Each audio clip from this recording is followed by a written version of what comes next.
Hello, everyone. Good morning, good evening, good afternoon, depending upon where you're coming to us from. My name is Thomas Keenan, and welcome to Securing Your Hybrid Cloud Application Data, brought to you by Kasten by Veeam and Zadara. Going to get started in about a minute. I will be joined today by Steve Costigan, who is the field CTO for EMEA for Zadara, and Matt Slaughton, Principal Solution Architect, Kasten by Veeam. I'm going to give it, like I said, about 60 seconds here. Go grab that cup of coffee, get ready to settle in. We've got a phenomenal webinar for you today. And if you could, in the meantime, find the chat window and tell us where you personally are coming to us from, no matter where you might be. And then, like I said, we will get back, jump on the agenda and some housekeeping, and then off we'll go on today's webinar. So again, give us about 45 more seconds here. We'll all get cozy. And we'll start the webinar very soon. Thank you.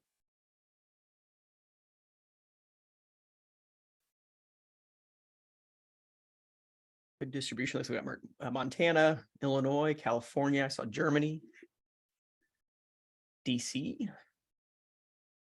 ON, I wonder if that's Ontario.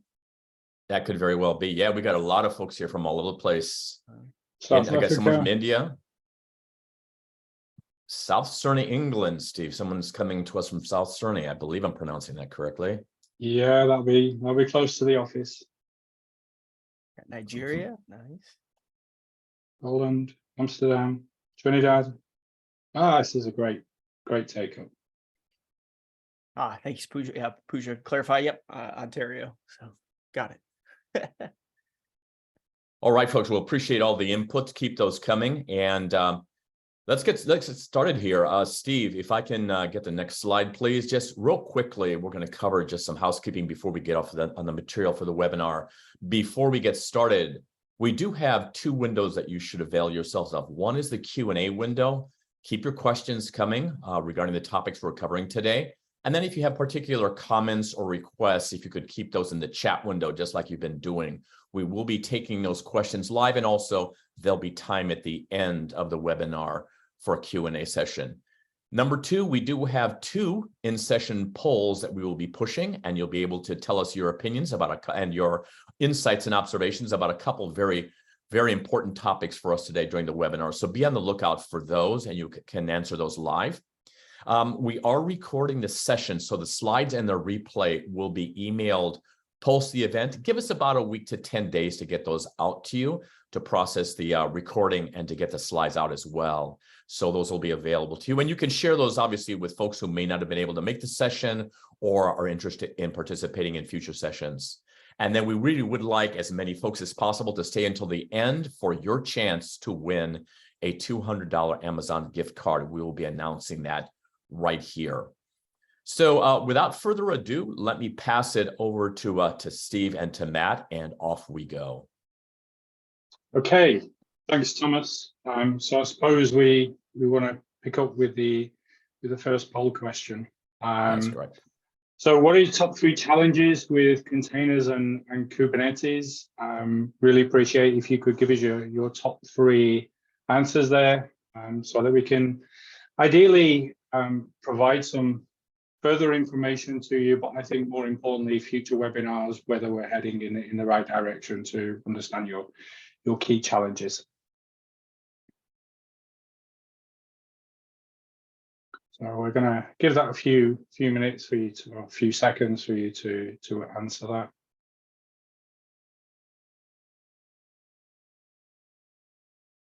So I suppose the key thing on everybody's mind, I suppose, is around security, but not trying to influence you in any way, but it's certainly a hot topic that we see in the industry today. Definitely seen a lot of adoption too. Just obviously containers are shiny for good reason though. So yeah, starting to see more and more faster adoption of Kubernetes and container workloads, which is exciting, but also sometimes a little scary. So yeah, so interesting, the results coming in there. So cloud native skills gap at 27%, internal resources at 39%, security and ransomware protection, almost half of you at 48%, managing applications across environments at 39%. So they're the major ones, which is great because hopefully, we're gonna cover those in some detail in what we've got ahead of you for the next half an hour or so. So with no further ado, I'm going to take you into the next area. And really to address some of those challenges that obviously have come up in that poll, what we're seeing from our perspective is, businesses obviously are implementing a cloud first strategy, a move to a cloud model, whether that's on premises as a on-premises private cloud or a hybrid cloud environment or public cloud, and with that modernization of IT and applications, this move towards containerization, and hopefully that's part of the reason why you're here. But then deploying that, migrating those across multiple clouds, container management and apps across different environments, and then obviously that business continuity and automation of the full stack as we sort of move forward. Moving that forward in terms of what we also see happening in the marketplace. So we did some research from undertaken from 451 Research here around the state of migrations and storage and data migrations in particular. Some interesting key points here is that half the organizations are running migrations with in-house staff, half are using a service provider. So if you're a service provider, this is an area for you to gain some additional revenue and provide additional services. If you're an enterprise, maybe you can leverage more of those service providers to deliver those capabilities for you. The other interesting aspects here is almost a quarter migrating continuously between on-premises and public cloud. And some are doing that on a daily basis. So again, almost a quarter. So I want to touch into why Zadara, why we're here, why we're doing this presentation jointly with Kasten by Veeam. We have 400 global cloud deployments mainly with a number of service providers. We provide a complete compute block file and object offering with EC2 compatible APIs.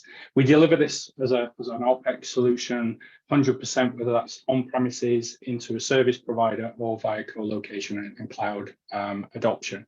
We were very early in providing a Kubernetes storage interface or a container storage interface to provide persistent storage from our storage layer into early adopters around Kubernetes.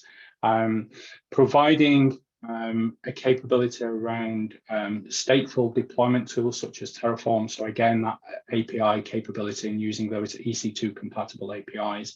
We're multi-tenant by default from a storage level and from a compute level. So this enables us to do that isolation, which is really, really key when we're starting to look at what's happening in the marketplace around data sovereignty and people needing to ensure that their data is sovereign and remains within country, etc. And we're seeing more and more of that happening within the marketplace.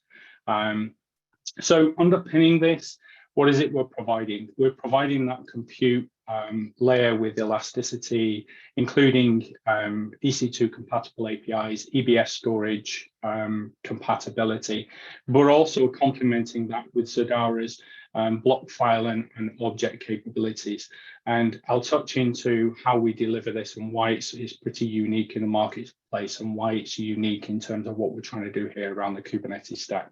So if you're familiar with AWS, you'll be very easily and comfortable in terms of adopting a Zadara platform. Various range of CPU and memory options within those instance types. So again, it gives you full flexibility. So underpinning what we see as this new model of application management, we're starting to see different workloads coming. I suppose things like ChatGPT and AI and ML is on everybody's minds at the moment. A lot of that is being driven by edge cloud services. NVIDIA with video-based content recognition, Internet of Things. And that's feeding into big data analytics, whether that's Apache Spark, Presto. But then you've still got to back that up, and you've still got to maintain that, whether you're running containers or whether you're running VM instances. The relationship we have with Veeam and with Kasten by Veeam means that we've got you covered as an end-to-end from a 100% OpEx capability, especially with the service providers. But to do all of this, you've got to be able to do this with automation. So everything that we've built in terms of our infrastructure stack is delivered with an open API initiative. So that means utilizing tools like HashiCorp's Terraform or other tools like Pulumi, and leveraging the likes of Kubernetes to deliver that automation and orchestration. Alongside that capability, from a compute perspective, Zadara started life as a storage as a service, initially into hyperscalers, and moving more and more from 2014 outwards into offering the same capability to service providers. So we're able to offer any protocol, any data type into pretty much any location, whether that's on premises, into your public cloud, into a service provider, or as a hybrid between different locations. So this is what sets us apart in terms of our capabilities and our flexibilities. And to underpin that, we've got patented architecture. This means that we're able to dedicate resources. So if you want to run multiple Kubernetes instances and you want dedicated storage to each of those instances, we can create dedicated virtual private storage arrays, or VPSAs as we refer to them. Your production could be running on SSD. Your test and dev could be running on HDD with cache acceleration. And then alongside that, we can create an object storage with immutability. And it's this end-to-end capability combined with what we're doing with Kasten is a key to this whole ecosystem that we're building. Because we've dedicated the resources, the CPU, the networking, and because we make extensive use of SRIOV, this is how we do the noisy neighbor avoidance. So if you're a service provider, what you're offering to a customer day 1 to day 1001 is exactly the same. What this means from an enterprise customer is you can separate your workloads, or you can ensure that your key applications are running exactly as you need them to be, so that you haven't got a backup infrastructure impeding your daily workload. So again, a different way of looking at infrastructure and delivering infrastructure as a service is slightly different from our perspective. So at this point, I'm going to push over, and Matt, would you like to take over at this point? Absolutely. I appreciate it, Steve. You make it easy. You teed me up perfectly. So I appreciate it. And yeah, we're going to dive in a little bit to some stats around the state of the industry, obviously talk about our relationship with Zadara. As Steve had mentioned, Zadara was a very early adopter of CSI driver, CSI standard, which we'll talk about later. But really, our two organizations are focused on flexibility, right? So the ability to migrate across public, private, hybrid, and working together, we can help your organization, or as an MSP, we can help you certainly achieve that for yourself or your customers. So some baseline stats here, just to run through, just to kind of set the stage here. First, top left, we see based on recent survey data, 74% of organizations think that traditional and container-based applications can be backed up the same way as, whether that's a VM or physical infrastructure. And I'm here to tell you, I guess, unfortunately, if it were only that easy, obviously we would all do it. But unfortunately, that's not the case, right? So Kubernetes is fundamentally a different architecture than traditional VMs or traditional physical infrastructure. And so we need to approach it differently when we're looking at data protection and data mobility, which we'll dive into in terms of how Kasten can do that in conjunction with Zadara. We see 85% of companies have experienced at least one ransom attack in the past year, as Steve had mentioned earlier. This is something that we're seeing more and more from our customers, from just generally in the industry. Taking my Kasten hat off, actually, we used to work for an InfoSec company, and this was top of mind, right? We're seeing more and more ransomware. A lot of these are automated attacks. It's getting to be a little bit of a scary place out there. I missed the early days of the internet when it was just cat memes. But yeah, we are now seeing more and more of this, focused on enterprises. Recently, there was, I think, a ransomware attack, I think just announced this week, that was focused on the FSI industry. So just be aware that this is out there. Hopefully you and your organization have been safe and haven't seen too many, but we're definitely seeing it increase across the board. Moving along, because I can spend all day on this slide, but moving to bottom left, 93% of organizations think multi-cloud support for container backup is important. This makes sense, right? We don't want you to lock you into any specific vendor. Obviously, we'll talk about later, and Steve has touched upon that flexibility with Zadara. And lastly, 75% of organizations indicate a skill shortage in their Kubernetes backup and recovery teams. So going back to the poll earlier, I think we saw from the attendees on this call, we saw 39%. So I'm happy to see that. Well, obviously this was spread across multiple choices here, but generally speaking, this is something we see a lot, right? I'll admit, 3 years ago, if you told me, Matt, spin up a Kubernetes environment, I'd scratch my head and I could do it, but it's definitely it's a whole new architecture, as mentioned before. So definitely something we see commonly, and we'll address kind of again how Kasten, K10, and Zadara can help you and your organization scale up in that sense and make things easy. So we want to move to the next slide. Thank you, Steve. So when we talk about persistent data, this is obviously becoming more and more prevalent as well, right? Sometimes we get objections saying, hey, isn't Kubernetes ephemeral? I don't have any persistent data, or it's all just in my pipeline. I'll just redeploy via, GitOps, which, yes, that can be the case. It certainly was the case, in the early days of Kubernetes and container native workloads back in 2016. But the fact of the matter is we are seeing more and more stateful applications in Kubernetes, and for good reason, right? So for developers, it's much easier to spin up their database or spin up a database directly next to their application from a performance perspective, from a data mobility perspective. So you can see some of these workloads here. We'll talk about a little bit too in some of these advanced workloads where crash consistency and application aware snapshots and backup become very important. So obviously Kasten K10 can help you with that. But again, I'm getting ahead of myself. So Steve, if you want to move to the next slide. So high level, from a Kubernetes production, demands more than just backup, right? So oftentimes both Veeam and Kasten kind of get lumped in this backup bucket.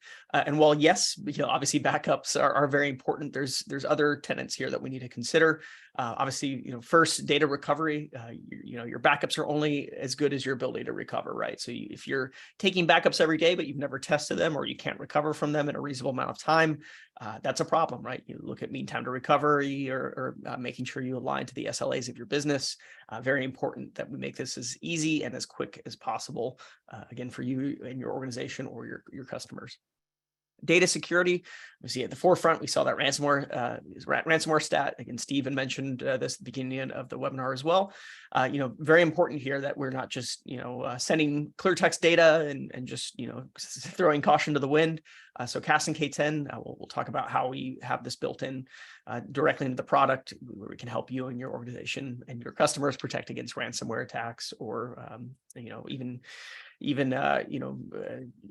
compromised credentials or issues around that. Lastly, data freedom, right? So this is where obviously Kasten and Zadara, we play well together in this, this data freedom, data mobility, be able to move applications, from one cloud to another, or from the public cloud onto an on-premise solution, hosted by Zadara. Really important here that, one of the benefits of containerized workloads is the fact that they're containerized, right? So we want to make sure we abstract from underlying infrastructure and as much as possible, as well as making sure that we make it as easy as possible to move these workloads, to and fro, or from public to private, or across hybrid. So really important there. So what is Kubernetes native backup? Obviously, this plays well with the Kasten K10 space. You can see us right there in the middle of this diagram. So kind of run through, and you'll see obviously how we integrate with Zadara, whether it's their storage, whether block file or object storage. High level, Kasten K10 is a Kubernetes native solution, right? So we actually deploy within Kubernetes. We're not a bolt-on, we're not hardware specific, we're software only. So that makes it really easy, right? So we can deploy across, different Kubernetes distributions. Again, it's all about that freedom of choice. We don't try to lock you into any specific vendor.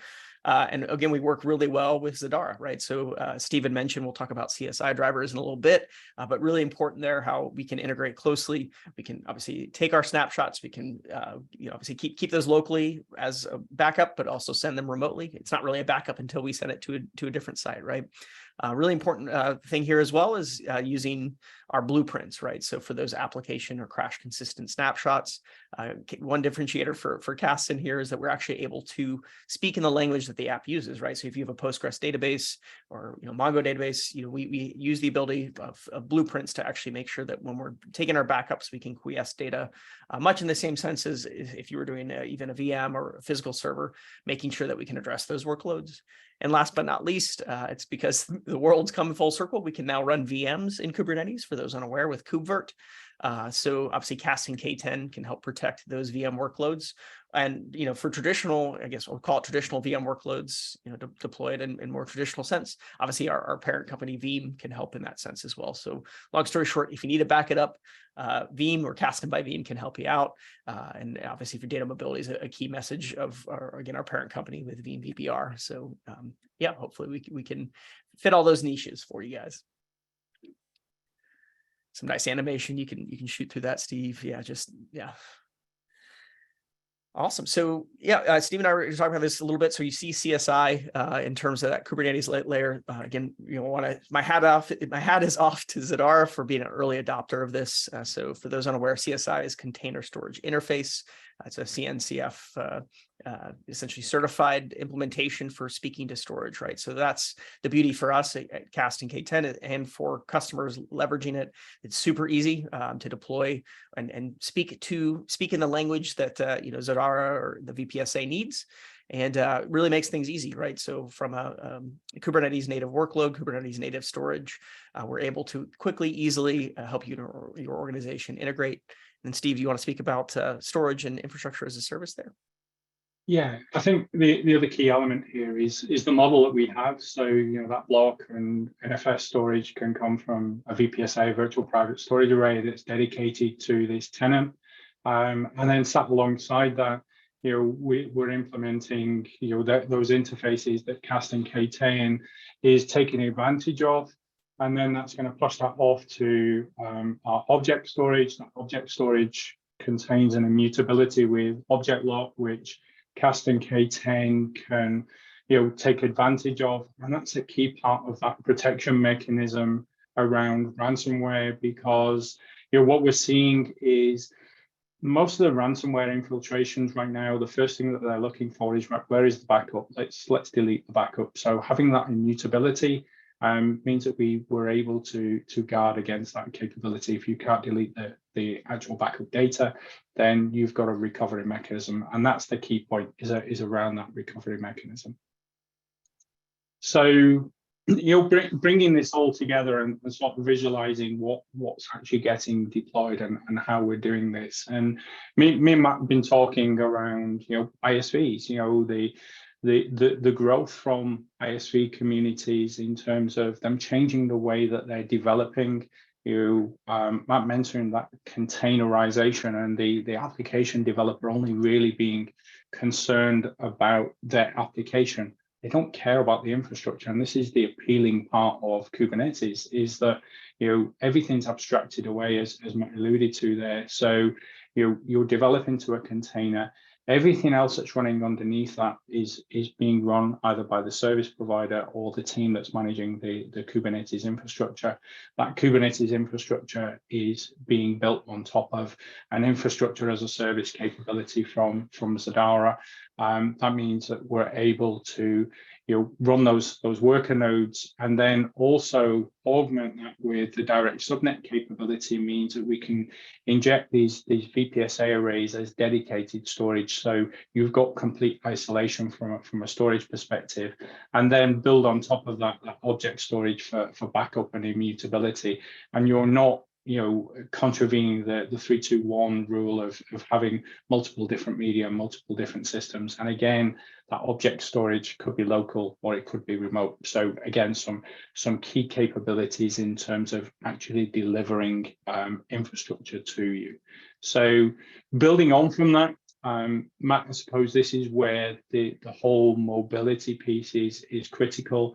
Having a Zadara infrastructure in site A and another one in site B, and really Kasten K10 overlaying on top of that to utilize object storage in a third location, really brings in the mobility section, but also like disaster recovery and business continuity piece. Because you mentioned something there, Matt, in terms of enabling that recoverability.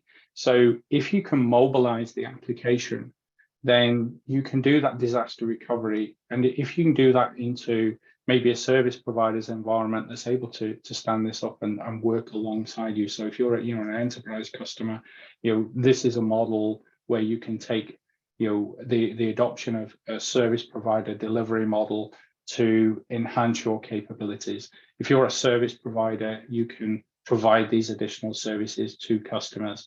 And if you're an ISV, then it's a simple deployment. And this then starts to open up different models, delivering software as a service on premises using a containerized model. So I want to drill into this whole migration process flow, because it's the same that we're going to deliver from an application that we're looking to migrate. So we will take a backup to object storage. We'll virtually transport that to the target site. We'll ingest that and deliver the new application. And we've got a video on our website, and it's part of the resources that we're going to show of taking this, which if we were to do it end to end, would have consumed the whole 30 minutes of this. But doing it this way, we can push you at those resources as and when you feel that you need to. So now we've got another poll question. And here, are you considering using, consuming, delivering managed services to modernize your infrastructure and manage container application stacks? Is a service provider in your thoughts, a cloud provider?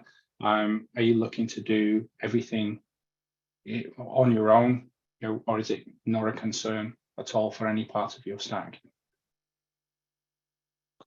Matt, I suppose this is an interesting piece to bring in terms of the value of a service provider around migrations, recovery, and certainly that disaster recovery, because I suppose it's a completely separate stack. So from an insider threat perspective, as long as we've got that mutable copy, then the recovery mechanism is potentially a completely different stack. Is that something that you think is important from a Kasten perspective?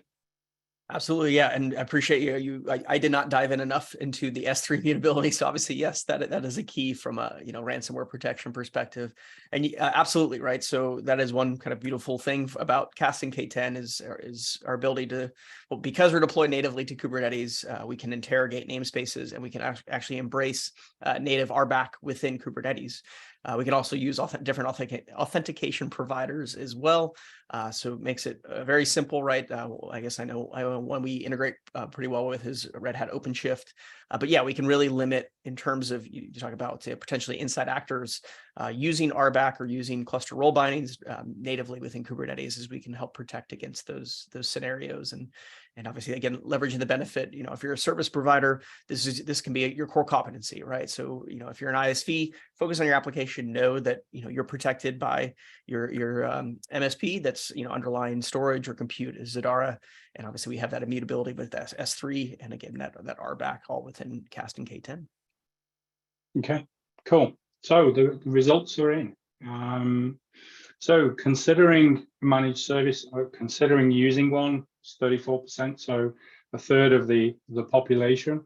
Already using 26%. So we're up at over almost 60. Well, that's 60% in terms of using or considering using.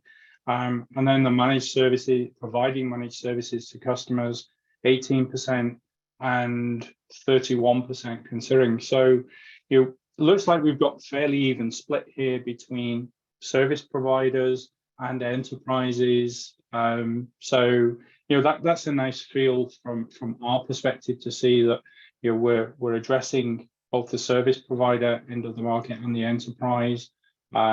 Obviously, there's 16% that it's not valid, so I'm presuming that they're completely doing everything on their own, and that's perfectly valid as well, because if you want to do that into your own infrastructure and run your own Kubernetes, that's also perfectly valid. Okay, so I suppose the next part is why both of us? You know, why do we fit so nicely together as a joint collaborative organization capability from Zadara and Kasten by Veeam?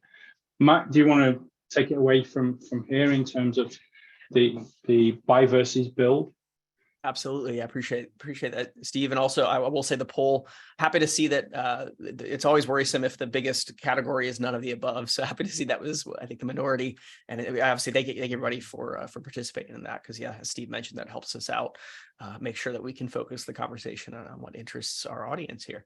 But yes, so buy versus build, right? So for the car guys out there, this is a common thing. I'm a car guy.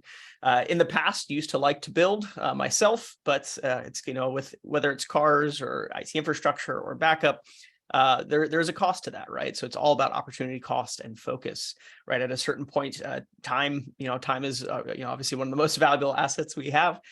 So if you're spending all of your time trying to build these solutions on your own, that's time you're not spending focusing on the business, meeting SLAs, making sure data is actually protected, or in the case of a disaster scenario, ransomware attack, or even user error, being able to quickly recover.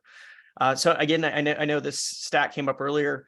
I think within the attendee list, I think we had 39% had cited skills as an issue for their cloud native skill set in their organization. And that is obviously, that's a big challenge we're seeing. Actually, I need to reconcile this. I think this is a different survey. So we saw 75% earlier and 55%. Obviously, lower is better, but nonetheless, so we're seeing lack of in-house skills. So why focus on trying to keep just keep the lights on, spinning up servers or disk, or developing scripts, or there are open source solutions out there for Kubernetes backup. They work relatively well, but at the same time, again, you're spending a lot of time trying to roll your own when you can obviously leverage a core competency, whether it's built into the software or whether it's the infrastructure, underlying infrastructure stack, right? So some downsides of rolling your own on the right here, obviously support, that's a big one, right? So particularly in the case of, a disaster event, you want to be able to have that support line if things are not working correctly. You don't want to be on the phone. And as we all know, these events never happen at 12 noon on a Wednesday. Usually it's Friday or Saturday night at 4 a.m. or something.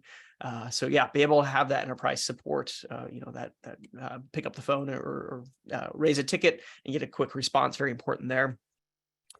User interface and self-service, particularly in the case of kind of open source or running scripts. Again, oftentimes they work well. But when it comes to things like RBAC or just even having a simple user interface, being able to quickly and easily restore, again, not having to fiddle or modify scripts when the pressure's on. Reporting and monitoring, very important there as well, right? So again, being a Kubernetes native app, we obviously can integrate with typical logging software, as well as things like Amazon Guard Duty or Red Hat ACS. We inherently, as part of the Kasten solution, deploy Prometheus and Grafana, so we're able to index and make sure we are capturing logs and provide that audit capability where required, which is often required, obviously, for regulatory compliance. Metadata transforms. So this gets really important from a mobility perspective, as Stephen mentioned before too, when you're moving across cloud. So let's say, you've got Zadara, or, you've got, in two different environments, right? You've got a site A and site B, but for whatever reason, maybe you have different Kubernetes distribution, or, in the case of Zadara, we'll have a common CSI driver, but network's a great example too. Ingress, maybe you have a different ingress on one side or another, or they're configured differently. The nice thing about metadata transforms with Kasten K10 is you can actually apply those transforms for when you're recovering or moving workloads from cloud to cloud. So really important. Again, this goes back to buy versus build. It's beautiful when you move an application and it just comes up and works. We can enable that with metadata transforms. So really important differentiator there. Moving down the list, consistency options. So I alluded to this earlier. For those more advanced workloads, like databases, looking at Mongo, MySQL, Postgres, Cassandra, Kubernetes Cassandra, making sure that we can accommodate those advanced workloads and provide that crash consistency. So again, going back to that earlier message, your ability your backup is only as important as your ability to restore. So making sure that we can accommodate those advanced workloads, really important. And lastly, multi-cluster management, right? So again, we might have multiple Zadara clouds that we're running on top of. In the case of Kasten K10, we actually have built into the product multi-cluster support. So you can have K10 deployed in multiple Kubernetes instances and manage it via one single interface. Makes it much easier to manage your clouds. Makes it obviously much easier from an authentication and RBAC perspective. So really important there. And I know, Steve, you flashed on the bottom, again, back to the opportunity cost question, right? So sure, yeah, roll your own or go with open source, but at the same time, what's the opportunity cost of that? Are there other projects you can be focused on to enable whether it's your customers or if you're an enterprise, your core business? Yeah, and I think, Matt, it's something that we see and we come up against quite a lot in this industry. People say, "Oh, I can do this cheaper in this way and that way. I can do it with just open source and roll with it." But it's when you actually need that expertise, that expertise of a service provider, the expertise of a Zadara, of a Veeam, a Kasten by Veeam support person who can get you back up and running quickly. And that's the true value here. It's not just the cost of the hardware. It's way beyond that, and that's where this whole thing, I think, is moving. And I think that brings on to where we are from this perspective. What is it we're building together? We have this block file and object capability. We have our compute, and that's really our IaaS layer. But then it's a case of where are you going to go for your Kubernetes layers? Some people want to just take open source. Some want to take a Rancher deployment, an OpenShift, an EKSD, and that's perfectly valid. But then above that, it's the cloud native applications. What is it you're running? Why are you running them? And I think that's really where the value of Kasten K10 in that day two management, if you want to move a version of Kubernetes, or you want to move from one location to another, that context awareness, just brings that additional level of comfort to be able to do that simply and easily. And I think that leads into what I think is my favorite slide of yours, Matt, because this highlights the real world in terms of what we see from business requirements. So I'll hand back over to you. Awesome. Thanks, Steve. Yes. Yeah. So definitely, from in terms of a solution, right?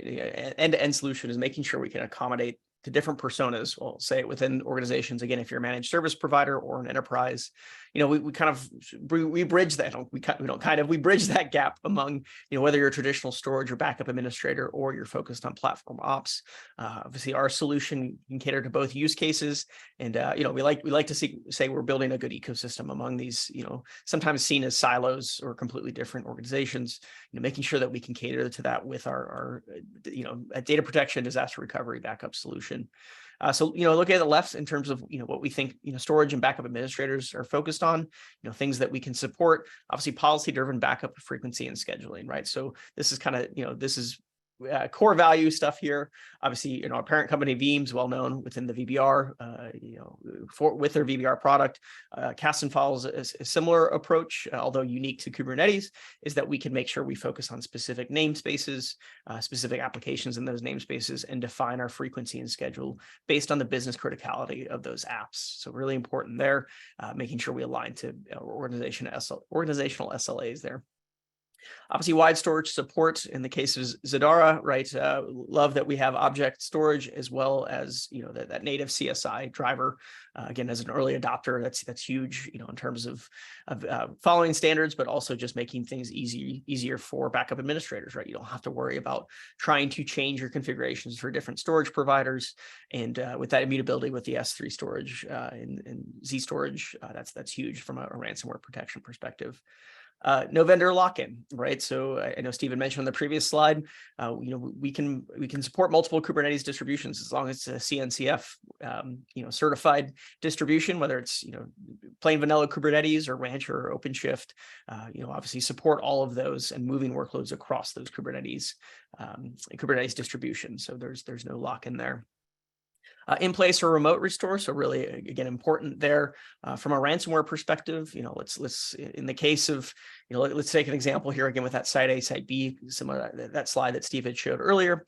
Maybe your site A has been compromised, right? So maybe your local snapshots might have been compromised with ransomware. You want a known good. How do you get to that known good? Is use that site B, which has not been compromised, or you can even spin up a new site if you're MSP. Maybe it's just spinning up a separate tenant. But being able to restore to a known good from a remote snapshot, right? So whether that's on an S3 Z storage, S3 compatible object storage, or NFS we support as well. Having that in your back pocket is huge, in the face of ransomware. Stephen mentioned, and I was remiss not to mention the 3-2-1 rule here. So obviously that's something our parent company Veeam very much focuses on, but important for all of backup. 3-2-1, for those who are not familiar, it's having 3 copies of your data on 2 different types of media and one of those offsite. So back to that earlier point is that offsite's really important. So again, if you've got multiple sites where you've got Zadara deployed, maybe you have a site C, or you can do a kind of cross pointing where you've got an object storage and shipping your data that way. Really important there. And lastly, for our storage and backup administrators that are using Veeam today, Kasten K10, we fully integrate within Veeam VBR. So we have a plugin where you can actually monitor and track snapshots, backups occurring within K10. We also support VBR as a repository. So you could have Veeam VBR deployed in your Zadara environment. Maybe you've got the hardened Linux repositories. Kasten K10 can obviously point to VBR as a backup repository for export. So again, a great option there to protect against ransomware. Shifting to the right here with our platform operations, our platform ops engineers, things that we think they care about, or we see that they care about, is obviously the native Kubernetes application, right? You don't have to use an appliance, or you're not tied to a specific vendor. Again, because we're Kubernetes native, we can be deployed anywhere, software only. We can interrogate those namespaces that we sit next to, and it affords us some additional features and capabilities that other kind of bolt-on solutions may not offer.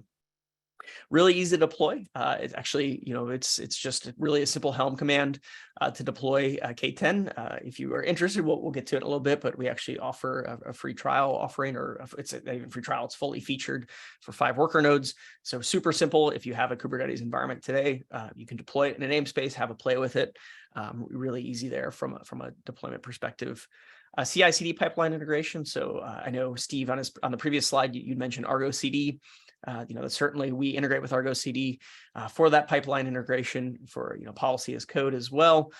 So again, really important there for our pipelines. Making sure that we are, as managed service providers or enterprise, you can get out of the way of your developers. You can fully automate the creation or enforcement of backup policies for new applications being deployed.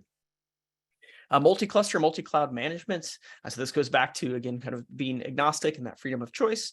We have multi-cluster support built into K10, so it makes it really easy to manage from a single interface.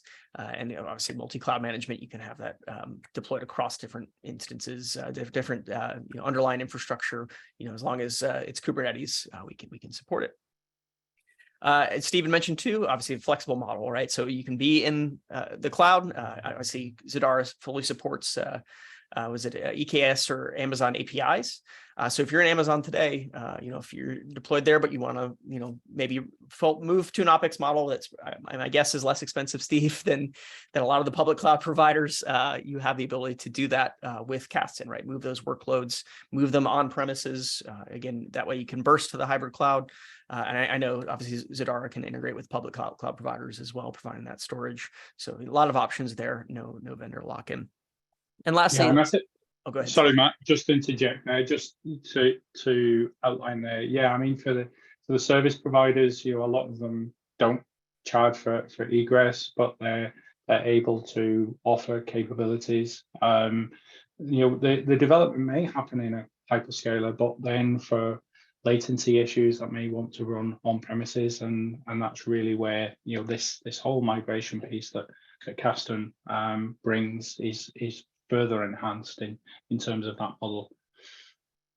Absolutely, absolutely, and yeah, something we see, and you bring up a good point there too, Steve, is oftentimes a lot of skunkworks projects at enterprises or just organizations get built in the hyperscalers because it's easy, it's quick.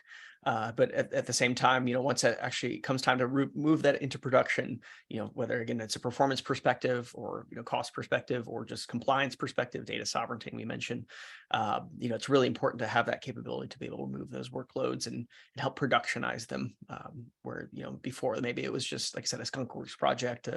Your pods are just you have a one of one in your pods, so make sure we be able to scale that out. And obviously Zadara's underlying infrastructure can help support that.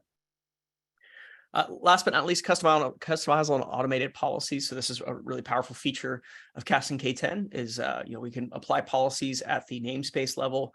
You can do it at specific applications. And again, we can make sure we match the business's needs, right? So our platform ops engineering can meet with our backup administrator. We can align on business criticality of apps and make sure that we have policies in place that can support that, and that we can ensure and go to our business leaders and say, yes, we can meet these SLAs. Through our policy enforcement. Cool. And Matt, I think we talk about the 3-2-1 there, but I think everything that's here, you talk about the VBR integration, talk about the recoverability. Maybe we can extend this out to the 3-2-1-1-0 piece as well, because the immutability gives you an offsite immutable copy, and then restoring into a new environment, you can utilize that as your test to ensure you can recover. So maybe this whole thing can be extended way beyond that 3-2-1 that I suppose a lot of other vendors will be sticking up and promoting. Absolutely, yes, yeah. The power of immutability is huge, and yeah, again, we need to keep ahead of our ransomware attackers, and we do that through immutability, and in this case, Zadara's S3 compatible storage. So I suppose that leads on very nicely to really, I suppose the final slide from a deliverables perspective. What is it we're jointly giving here? It's that on-demand scaling, the ability to do backup DR migration with Kasten K10, avoid those big bang deployments because you can put multiple Kubernetes environments side by side. That maybe enables that canary A/B testing.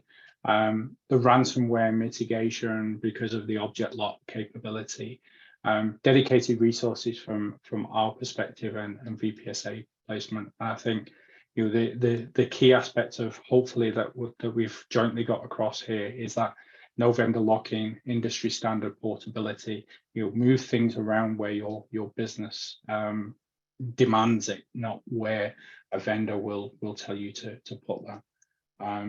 So I suppose from Matt, from this point onwards, there's some questions that we've got from a Q&A perspective.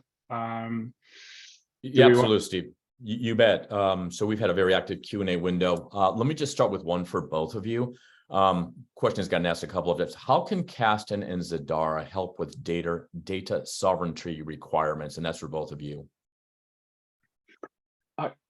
Matt, do you want? I'll take it from the Zadara perspective. I think because we're able to deploy into a customer's own environment, into their own data center, a private cloud capability, or into a colo facility, that means from the way that we've architected the environment, if that's completely dedicated, then the customer owns their own keys. So the encryption keys, the management of that is completely isolated off to that tenant. So from a data sovereignty perspective, that means that it's the customer's responsibility for that data and the management and encryption of that.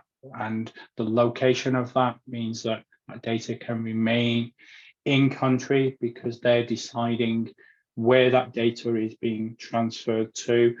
And I'm going to refer to Matt now from a Kasten perspective in terms of I suppose the next stage, which is how you can control where that data sits.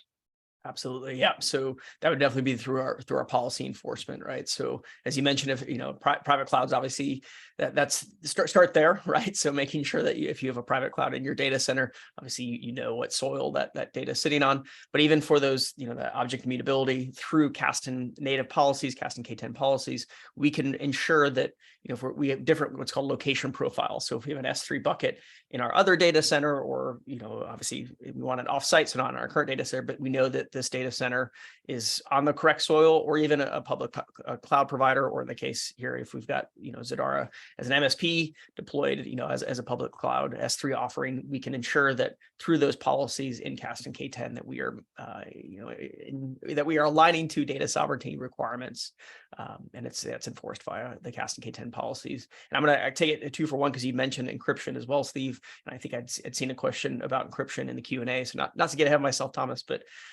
one thing, obviously, Kasten K10 supports end-to-end encryption for any data that's being shipped to S3 or to that offsite location for the backups.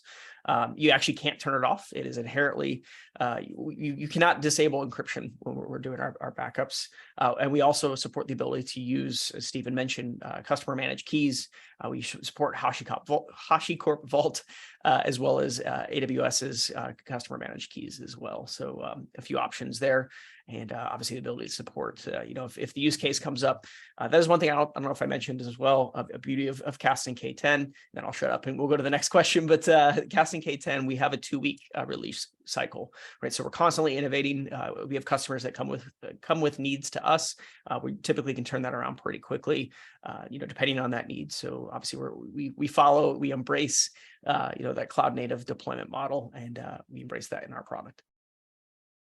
Yeah, thanks, Matt. And by the way, with that encryption answer, you did hit a couple of the ones that we had in the window. So let me jump to one directly for Steve. Does Zadara offer tiered storage and compute, or is it one size fits all? No, we're very much you have complete flexibility. So with the storage side of things, we have all flash storage where you can actually even decide whether you want to encrypt or not on a per volume basis, but also whether you want to compress that data, dedupe that data on a per volume basis. So it's not a one size fits all and everybody's in the same bucket. You can even take this granular down to the volume. And then if you're using those flash arrays, they can be tiered down to magnetic media or even off to object storage. And alongside that, you've got flexibility of all magnetic VPSAs for block and file. And then you've got the object storage capability to deliver a completely different interface. So I think we're one of the few providers who can do block, file, and object in a single storage cloud. I think where we're different is that we've delivered this as a cloud model for the last 12 years. And that means that from our perspective, the customer has full control of where they place their data. Okay, perfect, Steve. Thank you so much. Moving on, one for Matt. Please elaborate more on observability using Kasten in Kasten K10 in a Kubernetes environment. Can you elaborate more on observability? It's very, very good question. And we're seeing this a lot from our prospects and customers as well. One kind of beautiful thing about Kubernetes is that everything can be done, obviously, by kubectl commands or YAML, but obviously debugging or having that visibility into what is happening in a Kubernetes environment can be tricky. Certainly through our integrations with things like Red Hat Advanced Cluster Services and ACM as well. Ability to escalate in the case of some sort of policy violation. We fully support that. We're actually adding, not to get ahead of myself, and I try not to do forward-looking statements, but adding things like SIEMs, right? So that's security incident and event management. We're adding third-party integration with that. So it definitely, we're focused on observability monitoring. With the product, we deploy Prometheus and Grafana natively. So obviously you can deploy a front-facing UI for those as well. So definitely trying to make it easier for administrators to monitor and manage their Kubernetes environments and understand what's happening under the covers. Yeah, Matt, and that's a theme that we've been getting the questions is this integration with third-party tools. And as you've pointed out, we do a lot of that. And we basically meet customers where they are and the tools they're using. So extremely important to be integrated with the major observability tools. Turning to Steve now, if I want to move K8's workloads from Amazon EKS to Zadara, how do I know my applications will still work? Nice question. I suppose, when you look at the ability for us to utilize that VPC model, that AWS EC2 compatible API, if you use Terraform to create your environment inside AWS, then you can take that same EKSD distribution, point the API endpoint at the Zadara endpoint, and use that same Terraform capability to deploy a complete new cluster, and then use Kasten K10 as the migration platform to migrate those applications from your AWS environment onto the Zadara environment. Perfect. Thank you, Steve. One for Matt. Why can't I just back up and restore etcd for Kubernetes for my workloads? It seems so much simpler. Sure. Yeah. No, Yeah. that's a common question we get for sure. So Thomas, for those that aren't acutely aware, haven't been hands-on a lot with Kubernetes. So etcd is essentially it's a key value kind of mapping that pretty much all Kubernetes deployments use. Think of it kind of like a database. And the closest allegory I come from a virtualization infrastructure background, is it'd be kind of like saying, hey, I'm snapping or backing up vCenter, therefore I'm backing up all of my workloads, which is not the case, right? As we know, if you snap etcd, there are ways to recover. I'm not going to say that there aren't, but it certainly is not fast. We look at mean time to recovery. Oftentimes, when you're snapping etcd, it's in a specific state when you snap it. So maybe when you're coming up, you may not have the same number of worker nodes, or things change, right? GUIDs change, and potentially PVs or PVCs change. So snapping etcd, while you can do it, is certainly not a graceful or easy way to back up and restore Kubernetes environments. Perfect, Matt. Thank you so much. At this point, I did, and this is kind of going to steal the thunder of the next couple of slides, but we are rapidly approaching the end of the webinar, and we do have a couple more slides to get to. One question that had come up is, are there additional resources that I can use in order to get more educated on the subject? And absolutely, the next two slides talk exactly about those. Number one, as Matt mentioned, you can get started with Kasten K10 today. You can use up to 5 nodes, fully featured. This is not a dumbed down version. Just avail yourself of that QR code on the right-hand side in order to go ahead and download the software and start jumping in the pool and swimming around with Kasten K10. And that's available day one today. So go ahead and definitely take advantage to get some hands-on experience with Kasten K10 and all its features and functionality. And then separately, if I could get the next slide, Steve. Again, this is a great list that we have pulled together of additional very useful resources that we've got for you. I did mention that, we did talk about training being a big issue with a lot of the folks in the industry, understanding Kubernetes, getting to that next level. A lot of the questions that we've had today do reinforce the fact that I'm hungry for additional knowledge on Kubernetes. How do I get that? And the very good news is that it is available. Free Kubernetes training is available from Kasten under kubecampus.io. If you've not had a chance to register for it, go ahead and register and take some of the labs. We have a variety of labs that cover a variety of topics: networking fundamentals, all sorts of basics in Kubernetes, storage, security, doing Helm, doing observability that Matt talked about. And so those are all available at kubecampus.io. So again, if you haven't had a chance, go ahead. We're adding labs all the time. The next 2 to 3 of the resources listed here are the Zadara resources. We have a Kasten migration demo, a Terraform example, and the CSI repository. And it's available again at the URLs that you see. Always interesting and very explanatory is the Kasten K10 documentation, as well as Zadara documentation. Obviously, those are both available online. And then finally, the Zadara free trial is at that URL that I am showing, and goes ahead and provides the Zadara functionality that you're going to want to definitely check out. Obviously, we also do have free 2-day advanced Kasten K10 training for partners that's available. And if you are interested, just give us a shout and we'll be glad to go ahead and get you information on that. And so it looks like we're at the top of the hour, Steve. So if I can just get the last slide here, and I'll just make a couple of more notes. I do have a winner for the $200 gift card. That is Michael Sevendt, Sevenandt, Sevenant. Hopefully I did not slaughter that too badly. But Michael, we'll go ahead and we will get in touch with you. No need to reach out. We do have your information and we'll get you that gift card. And then finally, just a special note. Hopefully this was a great webinar for you and got you the information you needed. These are part of a series. We are having our next one on ransomware, speaking of security topics, on August the 30th. And Alexandra on our staff is going to drop the link to go register for that webinar right in the window right now. So again, grab that URL, register, and we'll bring you a great webinar on ransomware and security issues in the industry. Very timely topic, obviously. So at this point, folks, we are at the top of the hour. Steve and Matt, thank you very much for all your help here on the webinar. I think it was a great topic, lots of great discussion, and a rich source of resources that folks can use for further investigation. So again, thank you everyone for attending, and we will catch you on the next webinar or online. Thank you so much. Have a great day. Cheers. Thanks, everybody. Thanks all. Thank you.